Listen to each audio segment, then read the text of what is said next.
Bismillahirrahmanirrahim. Assalamualaikum warahmatullahi wabarakatuh. Waalaikumsalam warahmatullahi wabarakatuh. Apa kabar hari ini? Apa kabar hari ini? Alhamdulillah baik. Biasa ketok dari wajah-wajahnya ya. Oke, sebelum kita mulai pelajaran hari ini, biar pembelajaran kita hari ini bisa berjalan dengan lancar, maka untuk pembelajaran hari ini dibuka dengan membaca doa. Biasanya siapa yang memimpin doa? Silakan Mas, memimpin doa. Maju siap, gerak. Berdoa mulai.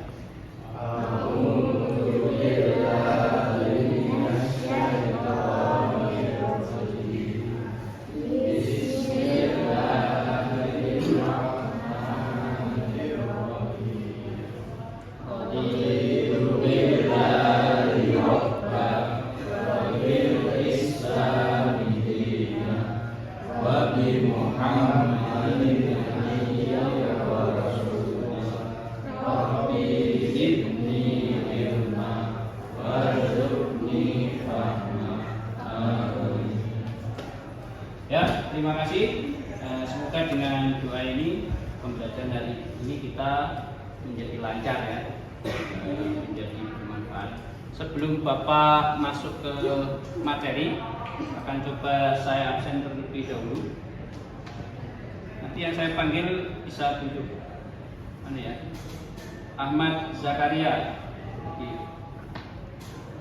Ridwan Rafli, Zaki, Akil, Muhammad Rafi, Adilia. Semuanya hadir ya? Hadir ya? Alhamdulillah semua hadir.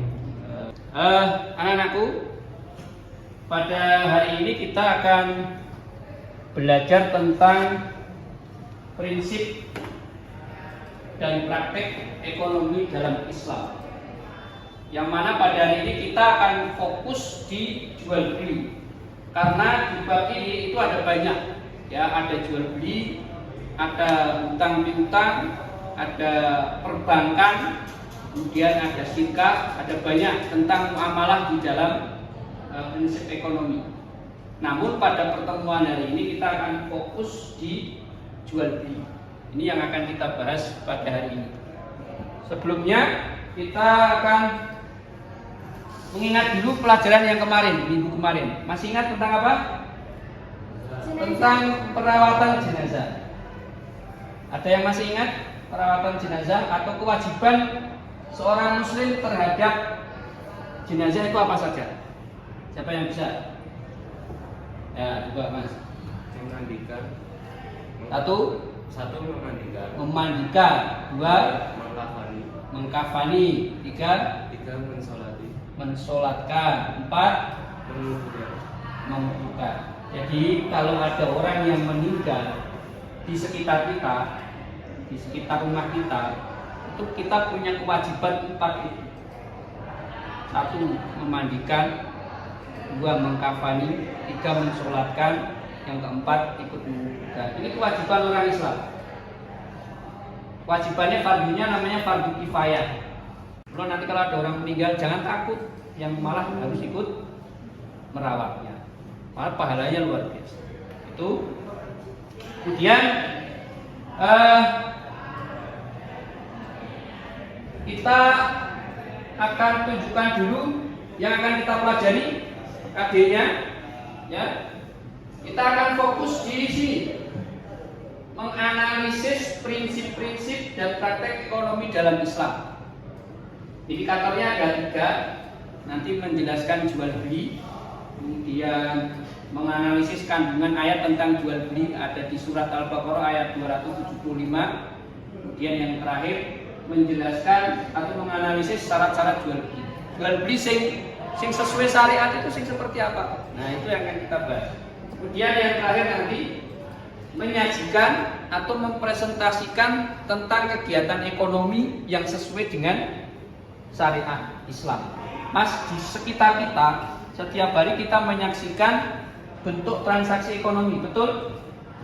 Nah, yang perlu kita analisis adalah apakah itu sudah sesuai dengan syariat Islam. Kita akan tahu transaksi-transaksi ekonomi di sekitar kita dan kita harus menjauhi transaksi yang dilarang oleh ajaran kita atau ajaran Islam. Itu yang terpenting. Ini ya. Ini jual beli, ini konsepnya jual beli, pengertian, dalilnya, kemudian nanti sampai praktek jual beli.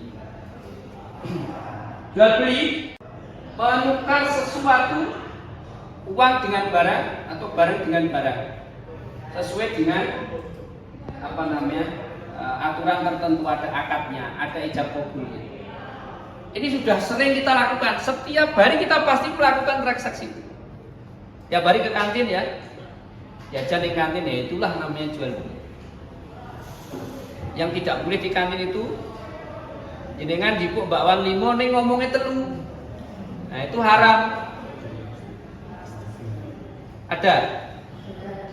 Oh, ada yang kerasa ya. Dalilnya, ini dalilnya tadi ya. Ada surat berapa? Surat apa? Al-Baqarah ayat 200. A'udzu billahi minasyaitonir rajim. Wa ahallallahu al-bai'a wa harrama riba. Ulangi. Wa ahallallahu al-bai'a wa harrama riba. Allah menghalalkan jual beli dan mengharamkan riba. Ingat, transaksi apapun yang berbau riba semua haram dan wajib kita tinggalkan. Contohnya, jenengan pinjam uang 10.000, ning balekno 13.000 atau 15.000. Berarti yang 5.000 itu namanya riba. Itu haram. Dan riba dosanya sangat besar. Paham ya? Ini hati-hati. Halo, penjual dan pembelinya itu harus balik berakal. Wis balik. Tidak ada paksaan. Ya, harus kehendak sendiri. Barang yang dibeli tidak mubadzir, enek manfaate. Nek kira-kira ora ana manfaate ndak usah dibeli. Ini biasanya yang terjadi di anak-anak kita sekarang. Ditukoni ning ora dipakai, namanya mubadzir. Yang kedua, perilaku atau sikapnya yang dimiliki penjual pembeli. Satu, harus berlaku benar, jujur. Ada banyak ya toko yang timbangannya itu dibuat sedemikian rupa sehingga takarannya itu menjadi berat. Ketoknya sekilo ning ditimbang di rumah ternyata hanya 8 on. Masih kurang, ini tidak boleh. Kemudian amanah jujur khiyar. Tahu khiyar? Khiyar itu suatu kesepakatan untuk memilih. Jadi saat durunge tuku boleh memilih dulu. Nah, misalnya, Mas saya beli ini, tapi nanti nek sampai rumah tak pakai kok tidak muat atau kegedean, tak balik ya. Nah, itu namanya khiyar. Ya, dalam Islam namanya khiyar. Ini tak beli, tapi nek misalnya ada cacat atau apa misalnya, atau tidak sesuai dengan keinginan saya, nanti saya kembalikan. Nah, itu waktu batas maksimalnya dalam Islam itu 3 hari. Yang terakhir khiyar aib. Khiyar aib itu barang boleh dikembalikan kalau ada cacatnya. Oh, kok tekan rumah kok ternyata keleke suwek misalnya. Nah, itu lu dibalikin. Nah, itu boleh dalam transaksi jual beli di Islam. Kemudian nah ini uang atau barang yang dijual belikan itu harus memenuhi kriteria ini. Satu, harus suci. Barang yang dijual itu harus suci. Contoh najis apa? Nek wong ngadol sesuatu yang najis, itu tidak boleh. Atau harus berupa barang yang halal. Barang yang haram tidak boleh dijual. Contohnya apa? Adol narkoba. adol celek, babi. Itu di Islam nggak boleh. Meskipun itu terjadi kan di sekitar kita, ada ternak babi dan kita perjualbelikan, ada nggak? Itu dalam Islam tidak boleh. Kenapa tidak boleh? Karena itu barangnya haram.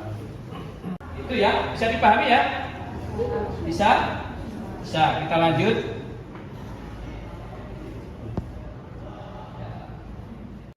Setelah kita belajar tentang jual beli, kita belajar tentang pengertian jual beli, tentang syaratnya jual beli, tentang jual beli yang tidak diperbolehkan.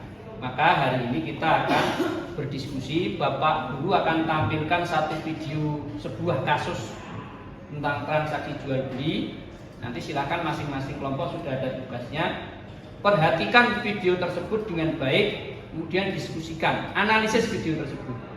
Transaksi ini boleh tidak menurut Islam? Kalau tidak boleh, kenapa? Melanggar syarat yang mana? Nah, itu nanti dengan analisis. Itu mari akan kita bagi menjadi 3 kelompok. Yang perempuan ini kelompok 1. Masnya pindah situ kelompok 2. Pindah sini. Maju krono ya. Terus ini agak geser. Agak geser. Nah, itu kelompok 3. Ya. Ulangi ya. Kelompok 1, kelompok 2, kelompok 3. Tapi sebelum masuk ke diskusi, kita semangat dulu dengan yang kita agar semangat kita kembali berkobar ya. Kita semangat dulu. Seperti biasa ya, ikuti apa Bapak Guru ya. Nah, SMK bisa dan seterusnya. Ya, kita mulai. SMK Bisa. SMK Hebat. SMK Mutuharjo Makin hebat. Tepuk tangan buat. Ya, kita saksikan videonya. Oke, semuanya kita mulai. Silakan amati video tersebut, kemudian amati dengan baik. Nanti kita diskusikan bareng-bareng.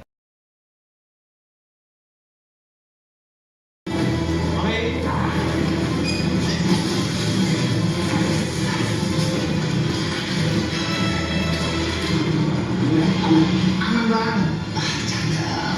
Yang penting jangan sampai ada yang tahu. Lu baru udah mencari ini. Tenang aja, pokoknya semua beres men. Besok-besok lu baik. Oke, ya.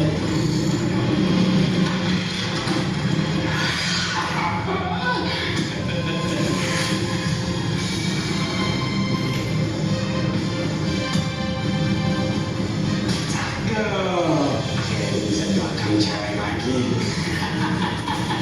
Tuhan kalau buat pecahan buat ini bukan dagang daging cewek. Jadi gue sekarang bisa bebas. Gue bakal kayak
Tadi ada 3 kelompok. Kelompok yang pertama nanti berdiskusi tentang video tersebut. Bagaimana menurut pendapat kalian tentang transaksi jual beli yang ada di video tersebut? Ya, silakan diskusi. Dan nanti ditulis, kemudian nanti dipresentasikan. Yang kedua, video tersebut dengan korelasikan dengan syarat-syarat jual beli yang sudah kita pelajari tadi. Nek itu melanggar syarat jual beli, melanggar yang mana? Ya, melanggar yang mana? Kemudian kelompok 3 menyebutkan kembali syarat jual beli yang sudah kita pelajari tadi. Kemudian simpulkan dari syarat-syarat jual beli mengapa transaksi di video tersebut itu diharamkan. Melanggar yang mana? Nanti ada kesimpulannya. Ya, silakan. Bapak kasih waktu 10 menit dari sekarang untuk berdiskusi. Silakan. Ya. Ya, silakan didiskusikan. Ini bisa agak sini biar bisa tak pendapat.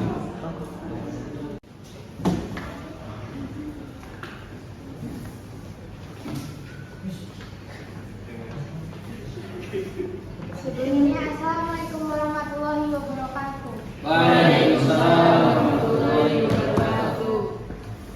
Di sini saya mau mewakili presentasi dari kelompok 1 yang beranggotakan saya Dinia Saraswati, Heni Rahmawati, Fajar Ahmad Fitria, Denisha, ada Najwa, ada Fania.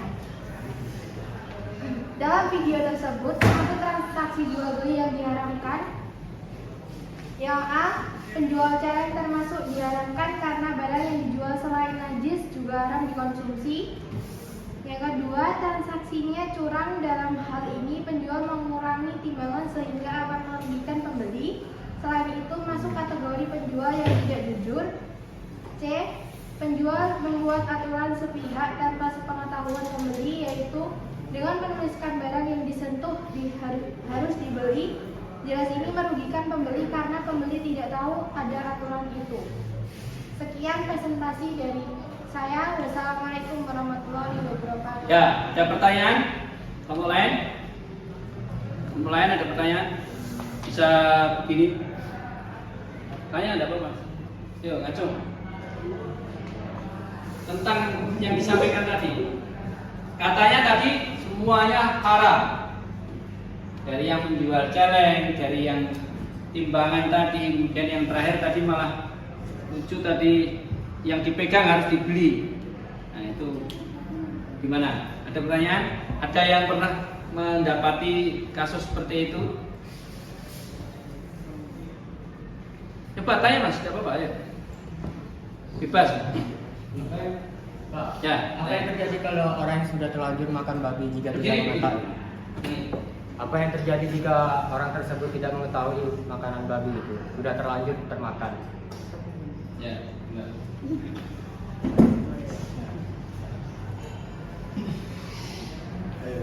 Enggak apa-apa. Abdan. Jadi hukumnya haram ya bagi yang tidak mengetahui kalau itu daging babi. Ya. Ya udah, beri tepuk tangan untuk kelompok 1. Selanjutnya kelompok 2. Itu kalau pelajarannya seperti itu asik. Kelompok 2. Jadi tidak ada murid yang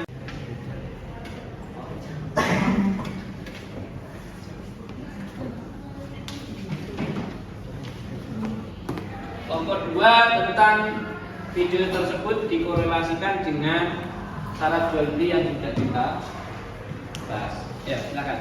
Assalamualaikum warahmatullahi wabarakatuh. Waalaikumsalam warahmatullahi wabarakatuh. Di sini saya mewakili kelompok 2 ingin mempresentasikan tentang korelasi transaksi dalam video tersebut dengan syarat jual beli. Yang pertama, yang di video pertama tadi, penjual celeng termasuk diharamkan karena barang yang dijual selain najis juga haram dikonsumsi. Ini bertentangan dengan syarat jual beli, yaitu barang yang dijual harus halal dan suci. Ya, betul. Yang video kedua, penjual mengurangi timbangan sehingga akan merugikan pembeli. Hal ini bertentangan dengan syarat jual beli, yaitu perilaku penjual tidak jujur. Ya. Yang di video ketiga, penjual menuliskan kalimat barang yang sudah disentuh harus dibeli tanpa sepengetahuan pembeli. Ya. Hal ini bertentangan dengan syarat jual beli, yaitu Selain termasuk curang, juga tidak memperhatikan khiyar atau kesepakatan memilih sebelum membeli. Sekian dari saya. Kalau ada yang dipertanyakan, silakan Ya, yang tanya. angkat tangan. Perempuan tanya enggak apa-apa. Sini. Tanya. Berdiri. Fire itu tadi apa? Fire. Ya. Ya, ya, itu kesepakatan memilih sebelum membeli. Kesepakatan memilih sebelum membeli. Jadi sebelum membeli, tadi kan ada di video itu ada yang tulisan disentuh harus dibayar. Tapi kan yang membeli tidak tahu. Nah, itu namanya tidak ada kesepakatan. Padahal membeli itu boleh memilih. Nek cocok dibeli, nek enggak tidak. Itu harus gitu. Jadi tadi melanggar tentang namanya khiyar. Oke, terima kasih kelompok 2. Tepuk tangan buat kelompok 2. Ya, terakhir kelompok 3. Apa? Mas. Nah.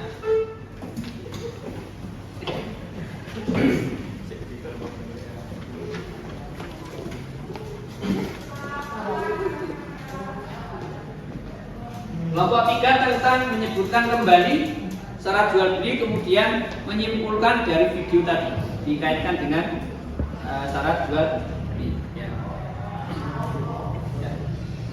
Assalamualaikum warahmatullahi wabarakatuh. Saya dari kelompok 3 ingin mempresentasikan tentang syarat jual beli. 1. Penjual dan pembeli harus balik, berakal, dan dapat membedakan atau menilai. 2. Dengan kehendak sendiri dan bukan dipaksa. 3. Keadaannya tidak mubazir. 2. Perilaku atau sikap yang harus dimiliki oleh penjual dan pembeli. 1. Berlaku benar atau lurus. 2. Menepati amanat. 3. Jujur. 4. Khiyar. 3. Uang dan benda yang dibeli. 1. Suci. Barang najis tidak sah dijual belikan. 2. Ada manfaatnya. 3. Keadaan barang itu dapat diserah terimakan. 4. Keadaan barang milik si penjual atau kepunyaan yang diwakilinya atau yang menguasakannya. 4. Barang itu diketahui oleh si penjual dan pembeli tentang zat, bentuk, kadar, ukuran, dan sifat-sifatnya. 4. Ijab qabul. Dari semua syarat yang disebutkan tidak ada satupun yang sesuai dengan transaksi jual beli yang ada di video, sehingga transaksi dalam video tersebut dihukumi haram. Ya. Dari semua video kasus yang ada di video tadi, semuanya dihukumi haram karena tidak sesuai dengan syarat jual beli seperti yang disampaikan oleh kelompok sebelumnya. Oke, sebelum ada pertanyaan? Tanya, diri.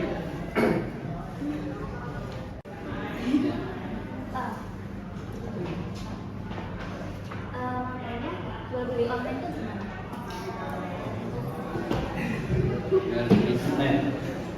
Jual beli online halal-halal saja, asalkan barang sampai ke pembeli dan uang sampai ke penjual. Kalau deskripsinya beda karo hasilnya? Deskripsi Deskripsi kan online, pasti kan ada deskripsi. Nah, aku pas ke shop A, ini mau jadi deskripsi. Nah, aku pas barangnya teko, kayak misalnya barangnya tidak sesuai yang direkatnya, terus nanti bisa diretor. Bisa diretor. Ya, Oke, ya, terima kasih. Tepuk tangan untuk kelompok 3. Ya, terima kasih. Kita sudah bisa memecahkan satu masalah di dalam video ini. Alhamdulillah kita sudah paham tentang syarat jual beli. Yang terpenting adalah di kehidupan sehari-hari kita harus menghindari transaksi jual beli yang seperti di video tadi. Masih banyak pelanggaran yang lain, tidak hanya itu. Ya, contoh tadi belinya tidak sesuai dengan yang diinginkan. Itu harusnya kalau ada khiyar tadi boleh dikembalikan. Kalau tetap memaksa itu harus diterima, ya itu tidak sah jual beli. Nah, begitu ya. Maka di sekitar kita tuh banyak transaksi yang menurut Islam itu sebenarnya tidak boleh. Ini kita melakukan, itu yang bahaya. Jangan sampai kita makan makanan yang haram dari hal itu. Oke, itu kesimpulan dari Bapak. Sekali lagi, kita harus bertransaksi sesuai dengan ajaran Islam, seperti yang dicontohkan oleh Rasulullah. Beliau adalah seorang pedagang yang jujur, sampai diberikan gelar Al-Amin. Bahkan sampai bosnya itu jatuh cinta pada beliau karena kejujurannya. Itu yang harus kita praktekkan dalam kehidupan sehari-hari. Oke, sebelum Bapak tutup, ada beberapa tugas yang ada PR ya. Yang pertama, di grup kelas kita sudah Bapak share link tentang penilaian pribadi dan penilaian antar teman. Nanti silakan dibuka, diisi, nanti akan ngeling ke Google Form. Kata kuncinya, misinya adalah harus jujur, menilai diri sendiri. Saya itu nek kantin itu jujur pokok. Teman saya itu nek kantin itu jujur pokok. Nek jual beli sudah jujur atau belum? Nanti silakan diisi di link itu. Dan yang kedua tugasnya adalah silahkan buatkan, karena ini jurusannya adalah jurusan IT ya, silahkan buatkan video tentang transaksi jual beli yang diperbolehkan, kemudian upload ke YouTube, nanti linknya kirimkan kepada Bapak, nanti akan kita lihat. Itu ya, bisa dipahami ya? Oke, terima kasih. Saya kira pelajaran hari ini sudah selesai. Terima kasih atas kerjasamanya. Alhamdulillah kita sudah mengkaji tentang ilmu yang setiap hari kita melakukannya. Jangan sampai kita melakukan sesuatu yang dilarang oleh agama. Untuk itu, terima kasih saya ucapkan. Mari kita tutup pertemuan hari ini dengan membaca doa kafaratul majlis. Subhanallahumma wa bihamdika asyhadu an la ilaha illa anta astaghfiruka wa atubu ilaik. Kurang lebihnya mohon maaf. Bapak Airi. Wassalamualaikum warahmatullahi wabarakatuh. Waalaikumsalam.